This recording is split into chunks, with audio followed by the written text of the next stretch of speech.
Assalomu alaykum şu cemaati жақсыларбы. Ana ki bizim bu dişi power ana.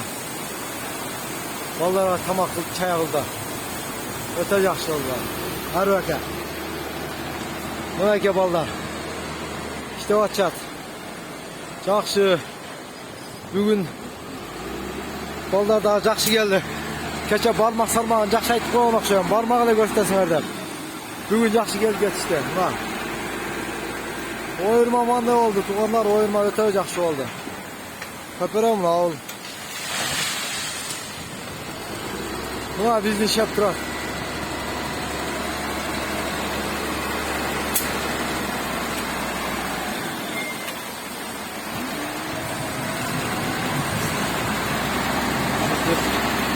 Tuğanlar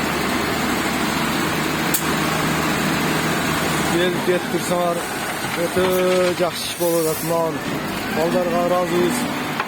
Bugün daha gök bala gelip yolların taşını teri açatınlar. Buna şef manla cüret. Tolga taş götürürken bu kişiye. Buna gel lan ballar.